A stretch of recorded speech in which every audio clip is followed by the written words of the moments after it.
A Rádio Oasis está no ar mais uma vez, agora mudando de assunto para a parte musical, vamos compartilhar nossos gostos, tá?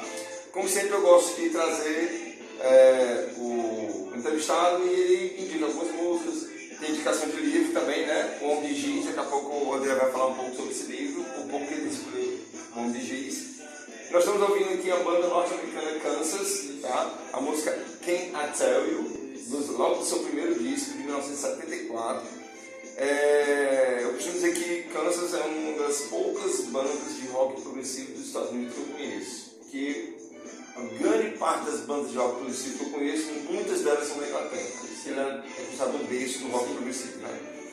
Mas o Kansas é um som bem interessante, assim, que ele tanto tem o hard rock, como tem o rock progressivo. Aí no final dos anos 70, nos anos 80, ele já começou a se transformar numa banda mais pop, né? Um som mais palatável, enfim. Mas estamos ouvindo aí o primeiro disco deles. A maioria das músicas mais conhecidas deles é quando ele transforma de volta para pop, aí já tem um mais conhecido. Daqui a pouco nós vamos falar um pouco mais dessas músicas. No seu segundo disco, Song for America, que é lançado em 1975, observe que tem uma pegada ainda um pouco pesada, do hard rock, né? Mas tem também um pouco do progressivo, tá? Por exemplo, essa música Lady Light Symphony, né? A música, observe que tem um som assim meio de orquestra, sinfonia, né? Que nos remete ao progressivo, né? Então, bem interessante, para mim, pelo gosto musical, Kansas, né? Foi bom você ter, de certa forma, fez com que eu trouxesse o Kansas aqui para dentro da rádio, que ainda não tinha aparecido, né?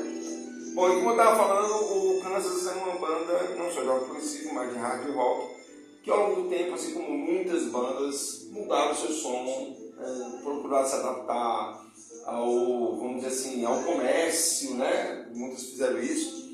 Então o Kansas, ele tem talvez uma das suas músicas mais famosas, Dust in the Wind, né? Uma música belíssima. É a minha preferida, inclusive, do Kansas. Muito bonita, né? Que inclusive uma banda de forró gravou essa música, né? Eu não lembro agora qual foi a banda. Acho que foi Calcinha Preta, se não me engano. Pronto. Acho que foi. Dust in the Wind, que é poeira no vento, né? E na música ele fala que nós todos somos poeira no vento. Exatamente. Se ele parar para pensar, nós realmente somos poeira no vento.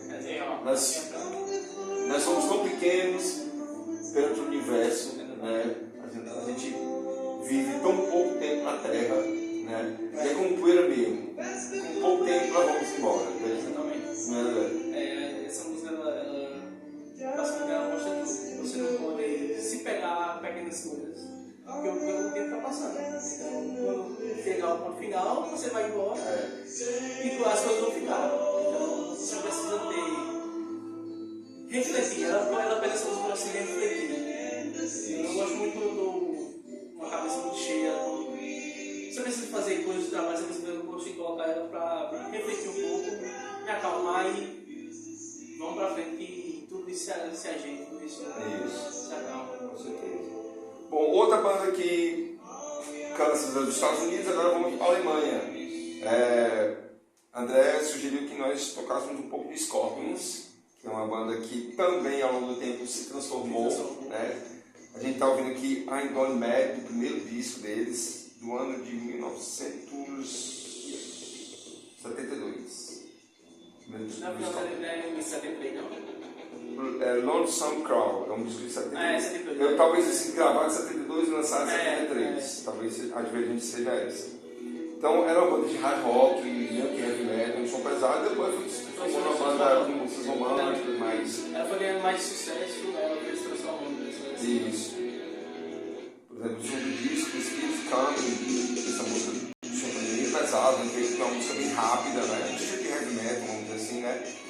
E com o tempo ele foi se transformando numa banda mais assim, melódica, estilo Avenue. Eu acho das primeiras músicas que eles lançaram que teve um impacto muito gigantesco para eles. Sim. Porque eles se transformaram de uma banda, vamos colocar, local para uma banda mundial. Isso. Então teve um sucesso muito grande. De 1984 é o nono disco de estúdio da banda, o Love at First Sting, tá? E aqui a capa do disco, ó. Eu acabei nem mostrando a capa dos outros discos, mas aqui na playlist a gente observa que tem as capas dos discos do Kansas e da banda Scorpions, né? Nesse mesmo disco ele também tocaram músicas de rock, como Rock You Like a Hurricane, também é uma das músicas mais conhecidas dos Scorpions, essa pegada mais pesada, né? E tem a famosíssima balada Vento da Mudança, né? Wind of Change, que a música do assobio, né? É boa. Essa é extremamente conhecida. Então muita gente conhece os Scorpions dos anos 80 e não sabe que os Scorpions foi uma banda de hard rock e heavy metal nos anos 70, né? Geralmente essas bandas de hard rock e heavy metal, elas começam muito pesadas e vão mudando com o tempo. Tudo, quem manda no mundo é o dinheiro, né? Então geralmente eles tiveram que fazer essa mudança para poder ter um impacto maior. Sim. Claro que dentro dos discos deles eles ainda trazem algumas músicas dos primeiros discos deles, né? Parecidas, mas as principais faixas são mais puxadas para pop, mais calmas, né? Melódicas, vamos dizer assim. Claro. Vamos sair da Alemanha, vamos para a Inglaterra agora. Queen, que logo no seu disco mostrou-se uma banda de hard rock, Son and Daughter, filho e filha, no primeiro disco deles. Ele vê que tem um som, uma pegada pesada, né, do Queen, da voz de Freddie Mercury. Eu sempre costumo dizer que o Queen é uma banda de grandes músicos, o Freddie Mercury é muito conhecido. Michael Brian May, que é um grande guitarrista, que inclusive tem doutorado, é um cara muito ligado à ciência, né? É alguma coisa Taylor, o baterista, agora está me falando o nome. E o John Deacon, que é o baixista, né? São grandes músicos. É alguma coisa Taylor, o primeiro nome que está me falando aqui. Nossa, tá? é muito conhecido ele. Josh Taylor, não é? James, não? Não, James Taylor é um músico também, mas é alguma coisa Taylor. Foi a memória agora. No segundo disco, Father to Son, do Queen, nós estamos passando aqui pela discografia do Queen, né? Os primeiros discos do Queen não fizeram tanto sucesso, só lá no quarto disco, que é o já vi um pouco dele, foi que a banda começou a despontar comercialmente, né? Now I'm Here, do terceiro disco, She Had Attack, olha aqui a capa do disco. O Queen enfrentou com vários estilos musicais, né? Até com rock progressivo também eles. Uma curiosidade é que essa música Love of My Life, do disco Analia the Opera, esse disco é de 75, mas a música Love of My Life só foi fazer sucesso 10 anos depois do Rock in Rio, quando o Freddie Mercury cantou lá. Todo mundo acha facilmente esse vídeo no YouTube, Love of My Life, no Rock in Rio de 85. Mas não, famosíssimo Rock in Rio. E essa música é de 75, né? Levou 10 anos para alcançar o sucesso. Nem sempre aquela música, às vezes é o tempo errado, né? Foi lançado no tempo errado, mas tipo assim, quando ele cantou, depois do segundo e 5, todo mundo conhece a música, todo mundo conhece. Tem música dele, do Queen, que o pessoal não conhece, mas geralmente é essa mudança. Quando ele começou a mudar o estilo musical dele, foi quando resgataram essa música que cabia dentro desse estilo musical. Recomendo muito conhecer esse disco aqui, Analia the Opera, talvez seja o meu preferido do Queen, descasso. Tá? E aí o Queen se tornou uma banda bem conhecida, né? O We Are The Champions, todo mundo já escutou, né? Tocou muito em rádio. Aí em seguida, Another One Bites the Dust. Isso aqui é do disco The Game, acho que é The Game. The Game, isso, do ano de 1980, né? Uma sonoridade mais dançante e tal, bem mais comercial, né? Mas no mesmo disco tinha música de rock também. Uma das minhas preferidas do Queen, Dragon Attack, que é o disco The Game, de 1980. Gosto muito dessa música, Dragon Attack. I Want to Break Free, todo mundo conhece o Rock in Rio também, né? Que é o disco que foi lançado no ano do Rock in Rio, The Works. Também pelo videoclipe também, porque quebrou muitos parâmetros na época. E aí foi um teve esse. Já era um reconhecido, mas foi quando estrangou tudo, porque aí ninguém era o perdão. Minha vinha derrubando como se fosse aquele joguinho não você vai derrubando aí. O Freddie Mercury teve um pouco de coragem, porque ele não é assistir de mulher, não fosse empregado doméstico. E teve apoio, né? E teve apoio do pessoal da banda, porque se fosse ele sozinho não ia dar tão certo, né? Então. E o último disco, Innuendo, de 1900 foi o último disco de estúdio, né? Freddie Mercury já estava doente nessa época. É um disco meio triste por isso, né? Que ele já estava bem debilitado. O Innuendo mas muitos consideram isso subestimado, né? Recomendo também a capa belíssima do Endo, ó. Estamos ouvindo I'm Going Like Mad. E para encerrar o curso musical, nosso amigo André Virginho, uma banda bem pop. Estados Unidos, o Kansas, Alemanha, Scotland, Inglaterra, Queen, e agora acho que é Suécia, né? Acho que a ABBA, se não me engano, é uma banda sueca. Dancing Queen. Agora eu tô em dúvida se ela é sueca ou se ela é italiana. Não, ela é sueca. É sueca. Se eu estiver errado, vocês me corrigem aí, por favor, mas acho que é sueca. Dancing Queen. Ela é muito fora da curva, fora do centro musical e estão no mundo. A Chiquitita, que é outro grande sucesso deles, né? Que já sai do estilo de música dançante, né? Mas fez muito sucesso, Chiquitita.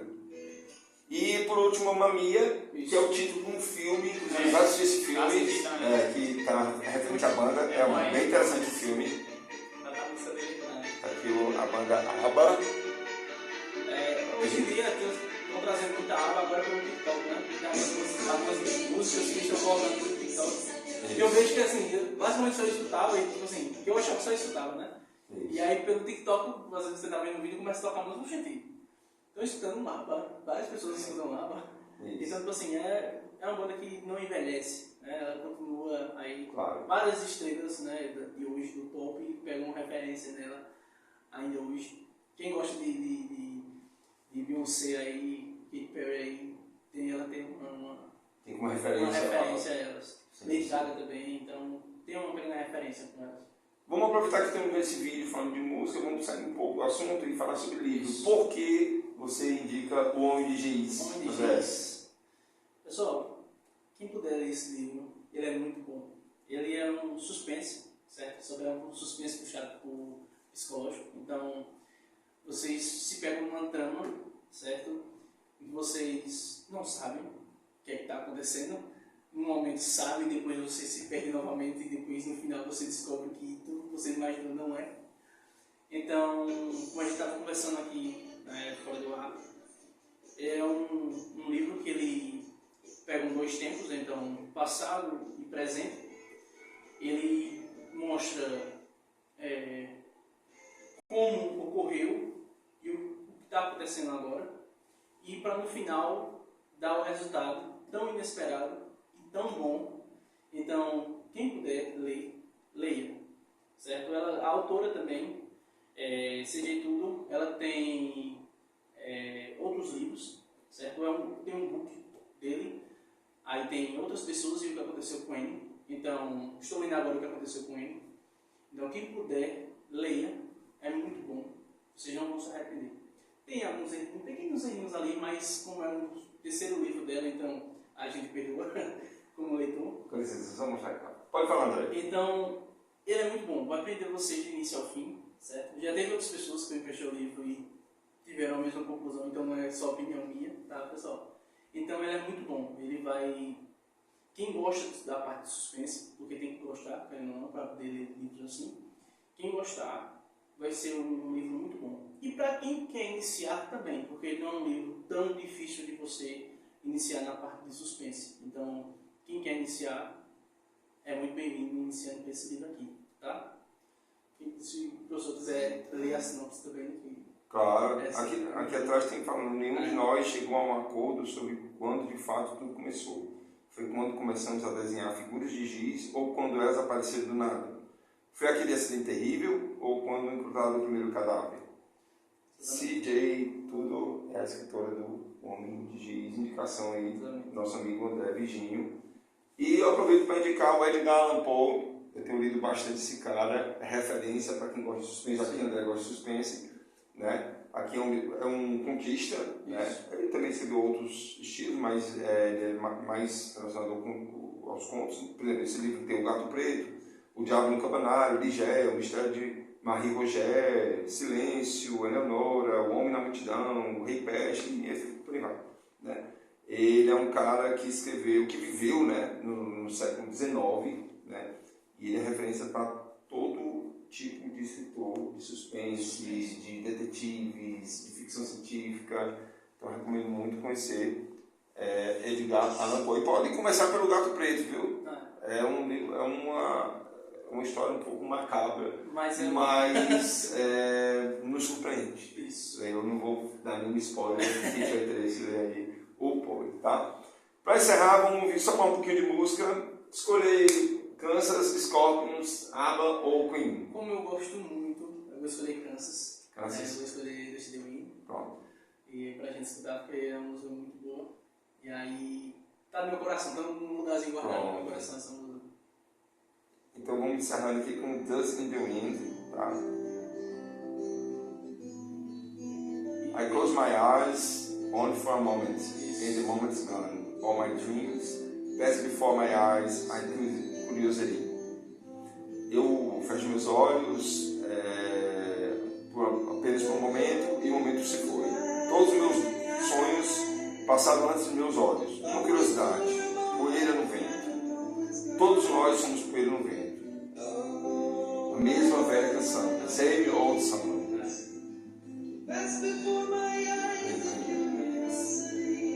Just a drop of water in an endless sea. Legal, legal. Muito bacana. Um violãozinho ali, né? Tem uma sonoridade acústica. Tem um violãozinho também. Isso.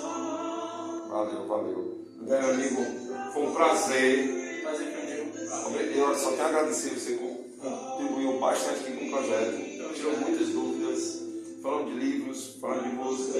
Foi bacana o encontro. Então, eu agradecer a você. Foi um prazer muito grande.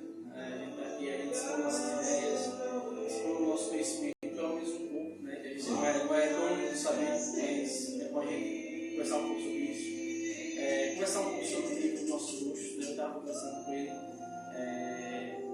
Cada um tem o seu gosto musical, a gente tem um gosto muito parecido, que a gente está falando assim. Sim. Mas cada um vai buscar ali no seu gosto musical algo para olhar para o mar, ou buscar felicidade. Então é isso que a gente precisa mostrar nossos gostos, porque quem sabe outra pessoa não precisa de uma música parecida com essa. Sim, claro. Se levantar, melhorar seu dia, então para isso é muito bom. Point of No Return é um álbum do Kansas, lançado no ano de 1977. Uma capa linda, inclusive, essa capa. Muito bonito. Então, Legal. é isso, pessoal. Vivam, não deixem, não percam tempo com coisas desnecessárias, porque geralmente a gente sempre pega um tempo com coisa que não precisava. Pra gente no futuro não ficar se perguntando por quê, né? Tá fazendo aquilo. Então, só vivam. Vivam e curtam. Valeu. Rafael, obrigado também, mais uma vez, ter colaborado aqui com o projeto da Rádio Arte. Tá bom? A Rádio Arte é a maior rádio universitária do estado de Pernambuco. Fique só mais com um trechinho de Dust in the Wind, da banda norte-americana Kansas. Até mais, pessoal. Um abraço.